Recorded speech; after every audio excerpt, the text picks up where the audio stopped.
할렐루야. 오늘은 2018년 마지막 주일입니다. 엊그제 2018년도가 시작한 것 같은데 참으로 시간이 빠른 것 같습니다.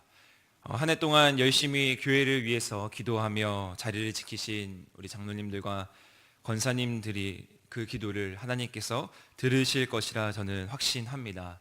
2018년도를 보내면서 우리는 참 많이 기다린 한 해였던 것 같습니다. 모든 일이 잘 되기를, 또 우리가 기도한 것들이 이루어지기를, 이 모습 저 모습으로 우리는 기다리며 한 해를 보냈습니다. 2018년도 마지막 주일 새벽, 기다림의 은혜라는 말씀으로 시편 27편 말씀을 가지고 은혜를 나누고자 합니다. 우리나라 사람들의 가장 두드러진 특징 중에 하나가 바로 빨리빨리 문화라고 합니다. 운전을 하다 보면은 신호등 앞에서 늘어선 자동차들이 마치 100m 달리기를 하는 사람들이 신호탄을 기다리는 것처럼 신호등을 바뀌기를 기다리고 있습니다. 그리고 신호등이 파란불로 밝길 때면 너도 나도 할 것 없이 앞다투어서 달려나갑니다. 만약에 어느 차가 1, 2초 오목거리면 뒷차들이 빵빵거리면서 경적을 울려댑니다. 왜 그런지 모두가 마음이 조급합니다. 외국에 나가봐도 우리나라 사람들을 보면 가장 많이 하는 말이 첫 번째는 안녕하세요, 그리고 그 다음에는 빨리빨리라는 말을 가장 많이 알고 있다고 합니다. 또한 한 조사에 의하면 한국인의 약 70% 정도가 조급증에 시달리고 있다고 합니다.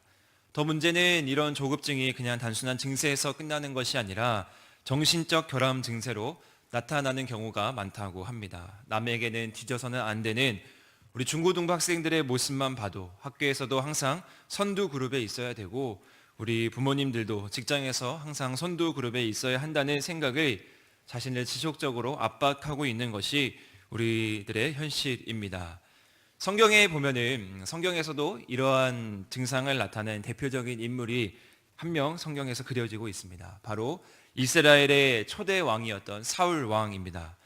사무엘상 13장 말씀을 보면 사울이 왕이 된 지 얼마 안 되어서 블레셋과 벌이는 첫 전투가 이 가운데 기록되어 있습니다. 블레셋이 이스라엘 백성들을 치려고 믹마스에 진을 쳤을 때 그 수가 엄청났습니다. 사울이 그 소식을 듣고 출전하기 위해 준비를 마쳤습니다. 이제 사울은 하나님께 제사를 드리고 전쟁 가운데 나아가면 됩니다. 그런데 영적 지도자인 사무엘이 빨리 오지 않았던 것입니다. 7일이 지나니 백성들이 두려움에 하나 둘씩 그 진을 벗어납니다. 그 당시 왕이었던 사울도 마찬가지로 마음이 조급해졌습니다. 그래서 어떻게 했습니까? 사무엘 대신 자신이 스스로 하나님 앞에 제사를 지냈습니다. 그리고 그 제사가 끝날 때쯤 사무엘이 도착했습니다. 사무엘상 13장 13절 말씀에 보면 사울의 이런 행실을 보고 사무엘은 이렇게 기록하고 있습니다. 왕이 망령되이 행하였도다. 왕이 왕의 하나님 여호와께서 왕에게 내리신 명령을 지키지 아니하였도다. 지금은 왕의 나라가 길지 못할 것이라. 사울의 그런 조급함의 결과는 여호와를 기다리는 일에 실패하였고 조급하게 서두름으로 인해 경거망동한 일을 행했습니다. 이 일로 어떠한 결과가 일어났느냐? 사울은 더 이상 왕조를 이루지 못하게 되었습니다. 그 뒤 다윗에게 왕조를 넘겨야만 했습니다. 2018년도 마지막을 보내며 말씀으로 은혜를 나누고자 하는 것은 우리 가운데 기다림이 필요하다라는 것입니다. 인내와 여유가 우리의 삶 가운데 필요합니다. 강아지를 키우다 보면 강아지에게 밥을 주기 위해 기다려라는 말로 훈련을 얼마나 많이 합니까? 그리고 그 기다리라는 말이 끝나면 강아지는 놀라울 정도로 빠르게 반응을 하며 밥을 먹습니다. 우리에게도 마찬가지로 기다림의 훈련이 필요합니다. 우리에게도 기다림의 대상이 있습니다. 기다림이라는 것은 참 힘들고 외로운 싸움이지만 반면에 그 기다림 안에는 설렘과 기대감이 또한 있습니다. 오늘 읽었던 시편 27편 말씀의 주인공은 바로 다윗 왕입니다. 다윗 왕은 지금도 이스라엘 백성들이 꼽는 최고의 왕입니다. 지금도 이스라엘 백성들이 가장 존경하고 인정하는 왕을 꼽으라면 단연 다윗 왕을 꼽습니다. 이스라엘에 가면 큰 별을 나타내는 상징하는 왕이 바로 다윗 왕입니다. 그만큼 다윗 왕은 훌륭한 왕으로 그려지고 있습니다. 그런 훌륭하고 인정받는 왕 다윗에게 어려움이 없었을까? 아닙니다. 다윗 왕에게도 분명히 위기가 찾아왔습니다. 그런데 그럴 때마다 다윗은 백성들을 어떻게 이끌었고 그 나라를 어떻게 이끌었는지 우리는 말씀을 통해 주목할 필요가 있습니다. 어려움이 닥쳐오거나 내게 위기의 순간이 닥쳐올 때, 아니 우리가 살아가는 이러한 평범한 삶 가운데에서 우리는 하나님을 믿는 자로서 어떻게 그 상황을 대처해야 하는가, 오늘 다윗의 이 시를 통해 함께 은혜를 나누고자 합니다. 다윗은 당면한 고난 가운데에서 여호와를 향하여 응답과 구원을 간구합니다. 또한 여호와의 은혜에 대한 확신과 여호와를 사모할 것에 대한 사람들의 동참을 촉구합니다. 다윗이 기다렸던 첫 번째 비결은, 다윗의 기다림은 바라봄에 있었습니다. 8절 말씀에 보면 하나님께서는 우리에게 하나님의 얼굴을 찾으라 라고 말씀하고 계십니다. 하나님의 얼굴을 찾는다는 것은 하나님의 은혜를 기다린다라는 것입니다. 바라기는 우리가 주님의 얼굴을 구하는 삶을 살기를 주님의 이름으로 축복합니다. 주님의 은혜를 날마다 구하며 나아가는 우리 성도님들 되시기를 바랍니다. 그러면 긍휼의 하나님께서 반드시 우리를 만나 주십니다. 히브리서 12장 2절 말씀에 보면 믿음의 주요 온전하게 하신 이니 예수를 바라보자. 그는 그 앞에 있는 기쁨을 위하여 십자가를 참으사 부끄러움을 개의치 아니하시더니 하나님의 보좌의 우편에 앉으셨느니라 라고 말합니다. 연약하고 부족한 우리를 온전하게 하신 예수 그리스도, 그 십자가에서 그 고통을 다 이기시고 완성하신 예수 그리스도를 우리는 바라보며 나아가야 합니다. 더 나아가 우리에게는 주님의 인도하심에 대한 확신이 있어야 합니다. 확고한 신앙적인 확신이 우리 가운데 필요합니다. 이 시편이 그려진 당시 배경은 여전히 다윗이 대적들에 의해 둘러싸여 있고 기도 응답을 받지 못한 상황입니다. 그러나 그러한 상황 가운데에서 다윗은 더욱더 신앙이 견고해졌습니다. 왜냐하면 하나님이 자신을 버리지 않을 것이다 라는 확신이 그 가운데 있었기 때문입니다. 세상의 많은 사람들은 육신의 눈으로 보이는 것을 믿을 뿐입니다.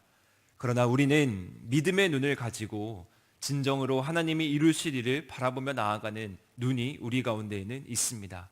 히브리서 11장 1절 말씀에 보면 믿음은 바라는 것들의 실상이요 보지 못하는 것들의 증거니 선진들이 이로써 증거를 얻었도다 라고 말씀하고 있습니다.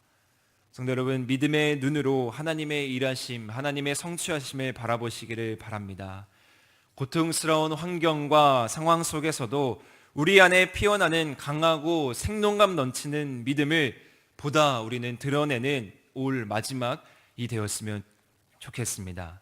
다윗은 자신 앞에 있는 환경 가운데 낙심하지 않았고 그 사건과 환경 너머에 있는 하나님의 계획과 은혜를 바라보며 지금 희망에 벅차 있습니다.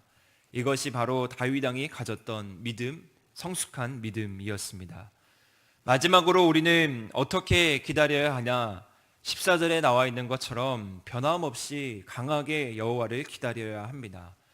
무엇을 기다립니까? 단순히 우리가 막연한 어떤 응답을 기다리는 것이 아니라 우리가 지금까지 쌓아왔던 새벽 제단을 쌓아왔던 구체적인 기도의 응답에 대한 기다림입니다. 다시 말해 이 응답은 항상 여호와를 기다리는 것입니다. 왜냐하면 앞서 말했듯이 하나님께서는 미래의 우리의 위기와 궁핍함이 닥칠 때마다, 그리고 우리가 하루하루 살아가는 이 평범한 일상 가운데에서 우리의 구체적인 기도를 응답해 주실 것이기 때문입니다. 그렇기 때문에 우리는 하나님께서 내려주실 은혜를 기다려야 합니다. 이미 우리 가운데 주어진 하나님의 뜻과 계획을 발견하기 위해서 우리에게 필요한 것은 인내함으로 하나님의 뜻을 끝까지 알기 위해 기도해야 합니다.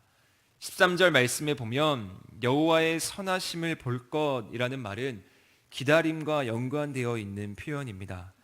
다윗은 하나님이 자신에게 베풀어 주실 은혜를 고대하며 그 은혜의 직접적인 수여자이신 하나님을 소망하고 있습니다. 현실 너머에 있는 하나님의 구원과 은혜를 믿음으로 바라봄으로 이루어지는 은혜를 사모하고 있습니다. 우리도 그러한 마음으로 기도하고 기다려야 합니다. 구원의 큰 계획이 우리 가정 가운데, 우리 나라 가운데, 우리 교회 가운데 이루어지기를 사모하면서 말입니다. 성경 말씀에 보면 참고 기다리는 자에게는 복이 있다라고 말씀하고 있습니다. 세례 요한 모습을 봐도 우리는 그 기다림이 얼마나 귀한지 잘 알고 있습니다. 세례 요한은 예수님의 오심을 묵묵히 기다리며 자신의 일을 했습니다. 세례 요한이 처음 이 땅 가운데 등장했을 때 많은 이들은 세례 요한을 영웅처럼 대접하고 그가 우리가 찾는 메시아다라고 하며 세례 요한을 높였습니다. 하지만 세례 요한은 묵묵히 인내하며 기다렸습니다. 왜냐하면 그의 역할은 예수님의 오실 길을 예비하는 것이기 때문이었습니다. 2018년도를 마무리하면서 2019년도를 준비하는 우리가 더욱더 주님을, 더욱더 예수님을 간절히 기다리는 한 해 되기를 소망합니다. 지금까지 새벽 제단을 쌓고 주님의 응답과 주님의 뜻하심과 주님의 이끌어 주심을 기다렸던 것처럼 우리는 더욱더 간절한 마음으로 주님의 계획하심을 기다리는 우리 하누리교회 성도님들 되시기를 주님의 이름으로 축복합니다. 하나님께서는 우리가 주님의 얼굴을 구할 때, 우리의 선하심으로 성숙한 믿음을 가지고 나아갈 때 반드시 찾아오시고 반드시 우리 가운데 은혜를 더하여 주실 것입니다. 오늘 이 주일 새벽 우리가 드려지는 예배를 통해서 간절히 주님을 더욱더 기다리며 우리가 기도를 통해서 더욱더 주님을 깊이 있게 만나고 나아가는 시간 되길 주님의 이름으로 축복합니다. 우리 함께 기도하도록 하겠습니다.